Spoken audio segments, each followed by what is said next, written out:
할렐루야, 반갑습니다. 오늘은 2월 6일 월요일 매일 아침 묵상입니다. 오늘 말씀은 폭풍 가운데에서 제자들이 또한 폭풍을 만났을 때에 예수님께서 폭풍을 잠잠케 하심으로 제자들은 예수님이 누구이신지를 직접 경험을 통해서 발견하게 됩니다. 그리고 또한 귀신 들린 사람을 만나고 그리고 그 귀신을 쫓아내는 예수님을 바라보면서 제자들은 예수님이 누구신지를 발견하게 됩니다. 오늘 말씀을 통해서 같이 함께 오늘 말씀을 주시는 교훈을 나누기를 원하는데요. 오늘 말씀은 마태복음 8장 23절에서 34절의 말씀입니다. 살아계신 하나님의 말씀입니다. 배에 오르심에 제자들이 따랐더니 바다에 큰 놀이 일어나 배가 물결에 덮이게 되었을 때 예수께서는 주무시는지라. 그 제자들이 나와 깨우며 주여 구원하소서, 우리가 죽겠나이다. 어찌하여 무서워하느냐, 믿음이 작은 자들아 하시고 곧 일어나사 바람과 바다를 꾸짖으시니 아주 잔잔하게 되거늘 그 사람들이 놀랍게 여겨 이가 어떠한 사람이기에 바람과 바다도 순종하는가? 또 예수께서 건너편 가다라 지방에 가심에 귀신 들린 자 둘이 무덤 사이에서 나와 예수를 만나니 그들은 몹시 사나워 아무도 그 길로 지나갈 수 없을 지경이더라. 이에 그들이 소리질러 하나님의 아들이여, 우리가 당신과 무슨 상관이나이까? 때가 이르기 전에 우리를 괴롭게 하려고 여기 오셨나이까? 마침 멀리서 많은 돼지떼가 먹고 있는지라.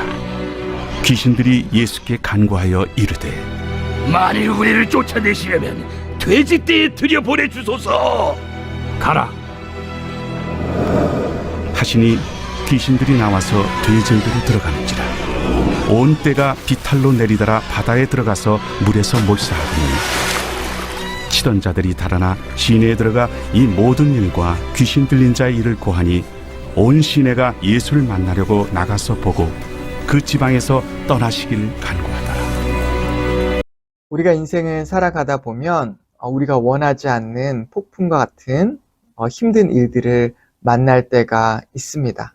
여러분의 삶 가운데에서도 우리가 인생을 돌아보면 분명히 그런 날들이 있었을 것입니다. 어떤 분들에게는 바로 오늘이 그렇게 힘든 폭풍과 같은 그런 날을 맞고 그리고 지나고 계신 분들이 우리 주변에 있을 수도 있습니다. 그런데 오늘 본문을 통해서 주님께서 우리에게 알려주시는 것 한 가지가 바로 이 고통과 고난의 시간을 왜 우리에게 허락하시는지를 우리에게 알려주십니다. 고통과 고난의 이유는 굉장히 많이 있지만 오늘 본문에서 그 중에 하나를 알려주시는데요. 함께 찾아봤으면 좋겠습니다. 오늘 본문에는 진짜 죽을 위기에 처한 제자들이 나옵니다. 폭풍우 앞에서. 그리고 이 제자들이 모두 대부분이 어부 출신들이었지만 정말 자신의 힘과 그리고 이 자신의 경험 그리고 능력 모든 것을 다 사용해 봤지만 그 폭풍우를 감당할 수 없었습니다. 그리고 결국에는 주무시고 있는 예수님을 깨워서 예수님께 이렇게 고백하죠. 주여 구원하소서, 우리가 죽겠나이다. 제자들은 안전부절하지 못하고 두려움이 가득해서 예수님을 깨웠습니다. 제자들이 왜 마지막에 되어서 예수님을 깨웠을까요? 아마 그들은 산전수전 다 겪은 그리고 이 바다에 대해서 누구보다도 잘 알고 있고 항해법에 대해서 누구보다도 잘 알고 있는 어부 출신이었기 때문에 이 폭풍우 정도는 자신들이 이기고 지나가리라 생각했을지도 모릅니다. 예수님은 그저 목수 출신이고 목수의 아들이죠. 그리고 스승으로 그렇게 바라봤었을 것입니다. 그런데 이 폭풍우 앞에서 그들은 자신의 힘으로 이 폭풍우를 감당할 수 없다는 것을 발견하고 이제 지푸라기라도 잡는 심정으로 예수님을 깨워서 예수님께 살려달라고 요청하고 있는 것이죠. 오늘 말씀을 묵상하면서 저는 이런 생각을 해봤습니다. 만약에 제자들이 예수님을 신뢰하고, 왜냐하면 예수님께서 그들과 함께 하셨기에, 그쵸? 계속 그들과 폭풍우를 만난 처음 순간부터 끝까지 함께 계속 예수님께서 하셨잖아요. 같은 배에 있었잖아요. 예수님을 믿고 신뢰하고 하나님께서 분명히 우리를 지켜주신다는 그 믿음을 가지고 끝까지 폭풍과 싸웠다면 하나님께서 어떻게 하셨을까요? 저는 그런 믿음을 가진 제자들이 폭풍을 이길 수 있도록 하나님께서 분명히 함께 하셨을 것이라고, 그리고 방법을 가르쳐 주셨을 것이라고 생각을 합니다. 그런데 제자들은 그러지 못했고 두려움과 걱정, 근심으로 인해서 예수님을 깨웠고, 그리고 그것을 통해서 그들은 예수님이 누구인지를 발견할 수 있게 된 것이죠. 여러분, 두려움의 원천은 바로 우리 안에 있습니다. 하나님을 온전히 신뢰하지 못하고 있기 때문에 두려움에 빠지는 것이죠. 예수님이 어떤 분인지를 제대로 알고 있지 못하기 때문에, 나와 함께 하고 계신 이 예수님이 무슨 일을 하실 수 있는 분인지를 내가 믿고 있지 못하기 때문에 우리는 오늘 두려워하고 있는 것입니다. 여러분, 우리의 문제 앞에 걱정하고 있는 것이죠. 여러분은 예수님을 어떻게 바라보십니까? 제자들이 그랬던 것처럼 예수님을 그저 스승으로서, 아니 목수의 아들로서 바라보십니까? 아니면 예수님을 창조주로서, 만주의 주, 만왕의 왕으로서 전능하신 주로 바라보고 계십니까? 왜 하나님께서는 이 폭풍우를 제자들에게 허락하셨을까요? 그것은 이것으로 인해서 그들이 새로운 눈을 얻게 되었기 때문입니다. 예수님을 창조주로서 전능하신 하나님으로 바라보기 시작했습니다. 하나님의 아들로서 바라보기 시작한 것이죠. 우리 한번 말씀을 다시 한번 봤으면 좋겠는데요. 마태복음 8장 26절에서 27절 말씀 제가 읽겠습니다. 예수께서 이르시되 어찌하여 무서워하느냐, 믿음이 작은 자들아 하시고 곧 일어나 바람과 바다를 꾸짖으시니 아주 잔잔하게 되거늘 그 사람들이 놀랍게 여겨 이르되 이가 어떠한 사람이기에 바람과 바다도 순종하는가 하더라. 왜 하나님께서 제자들에게 이 폭풍을 허락하셨는지 찾으셨죠? 그것은 바로 이 어려움을 통해서 그들이 예수님을 새롭게 발견할 수 있도록 하기 위함입니다. 그들에게 예수님이 하나님의 아들임을, 전능의 하나님이심을 보이기 위해, 알려주시기 위해 이 어려움을, 이 폭풍을 허락하셨던 것이죠. 우리 가운데 찾아온 고난이 때때로 이런 이유일 때가 있습니다. 지금까지 하나님을, 예수님을 전능하신 왕으로, 전능하신 주로서 받아들이지 못했던 우리들에게 고난을 당하여서 이제 내 힘으로 할 수 있는 일들이 전혀 없을 때 하나님을 신뢰하고 그분 앞에 엎드릴 때에 새로운 예수 그리스도, 그냥 스승에 지나지 않는 그런 분이 아니라 만주의 주요, 만왕의 왕이요, 전능의 하나님이신 예수님을 발견하도록 하기 위해서 우리에게 고난을 허락하시는 것이죠. 예수님께서 드디어 그 태풍 이후에 예수님과 제자들이 가다라 땅에 도착했습니다. 그곳에서 누구를 만납니까? 귀신 들린 두 사람을 만나게 됩니다. 그들을 통해서 또 이 제자들은 새로운 사실을 알게 되는데요. 그들이 이렇게 고백합니다. 29절입니다. 이에 그들이 소리질러 이르되 하나님의 아들이여 우리가 당신과 무슨 상관이 있나이까? 때가 이르기 전에 우리를 괴롭게 하려고 여기 오셨나이까? 하더니, 이 귀신 들린 자들이, 즉 귀신이 이렇게 고백하는 거죠. 하나님의 아들이여 라고 예수님에 대해서 이야기하고 있습니다. 이 귀신은 예수님이 누구인지 정확히 알고 있었습니다. 하지만 여러분, 이 지식이 귀신들을 구원하는 지식이 되었습니까? 아닙니다. 그냥 지식에 그치고 말았던 것이죠. 정말 우리를 구원하는 것은 지식에서 그치는 것이 아니라 그 지식을 통해서 얻은 것을 가지고 예수님을 믿는 믿음으로까지 나아가 정말 우리의 삶을 다해 주님께 순종하는 것이 우리를 구원하는 믿음이 되는 것입니다.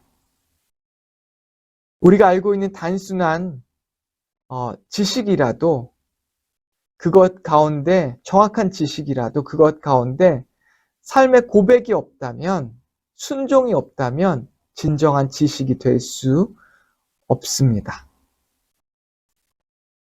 제자들은 귀신을 통해서 예수님이 누구신지를 다시 한번 듣게 되었고 그리고 예수님을 따르게 되었습니다. 여러분, 가다라 지방의 사람들은 이후에 예수님께서 이 귀신들을 쫓아내십니다. 그때에 귀신들이 간청해서 돼지 떼 가운데 들어갑니다. 그리고 이 돼지 떼를 이 귀신들이 몰아서 물에 빠져서 죽게 됩니다. 이런 소식을 들은 가다라 지방 사람들은 예수님에 대한 호기심이 생겼고 정말 예수님이 어떤 일을 하신 것에 대해 굉장히 놀랐고요. 그리고 동시에 예수님을 찾아가 그 지역을 떠나달라고 간청합니다. 왜 그랬을까요? 그들에게는 분명히 예수님이 누구인지에 대해서 들을 수 있는 기회가 있었습니다. 그럼에도 불구하고 그들에게는 자신들의 재산이 더 중요했기에, 자신들이 소유했던 것이 더 중요했기에 예수님이 그들의 삶 가운데 떠나가기를 원했던 것이죠.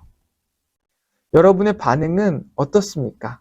이 가다라 지방 사람처럼 우리가 예수님이 어떤 일을 하셨는지 듣고 보고 경험했지만 그것이 우리에게 내 삶에 오히려 나쁜 영향이 될 수 있다고 생각하기에 더 큰 희생을 내가 해야 하기에 예수님을 멀리하고 그리고 예수님을 떠나 사는 그런 반응으로 나타나고 있지는 않습니까? 우리는 이 제자들처럼 고통과 고난을 통해서 폭풍우를 통해서 예수님이 누구신지를 발견하게 되고 예수님을 하나님의 아들로서 만주의 주요 전능하신 주로서 하나님으로서 발견하게 되고 고백하고 그 하나님을 따르는 예수님을 따르는 예수님의 제자가 되어야 할 것입니다. 정말 쉽지 않은 일인 것 같습니다. 우리 고난 가운데 주님을 발견하게 하시고 그리고 그것을 통해서 주님을 따르게 하십니다. 우리는 주님을 아는 것에서 그쳐서는 안 될 것입니다. 그리고 주님이 어떤 분이신지 알았다면 저 가다라 지방 사람들과는 다르게 제자들처럼 어떤 희생을 각오하고서라도 끝까지 주님을 따르는 여러분과 제가 되기를 주님의 이름으로 축원합니다. 같이 기도하겠습니다. 하나님 아버지 감사합니다.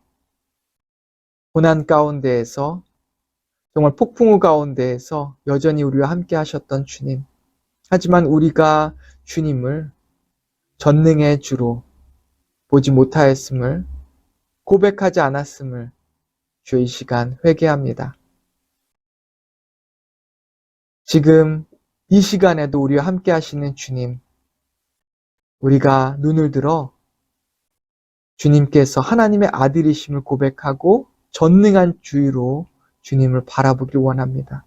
혹시 우리의 마음속에 어둠이 있고 걱정과 근심과 두려움이 있다면 다시 한번 주님을 하나님의 아들로 고백하고 전능의 주로서 고백할 수 있게 인도하여 주시옵소서.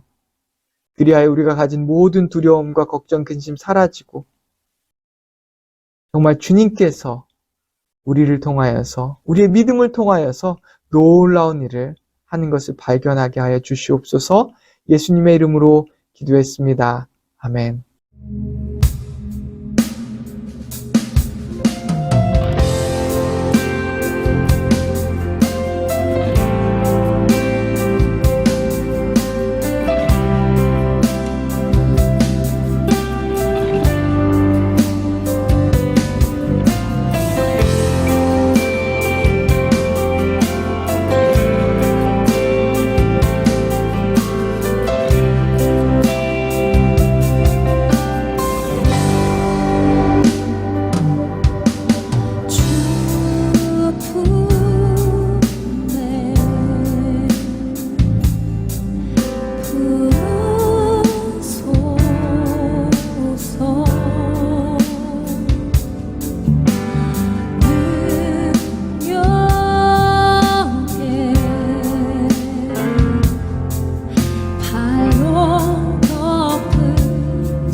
눈물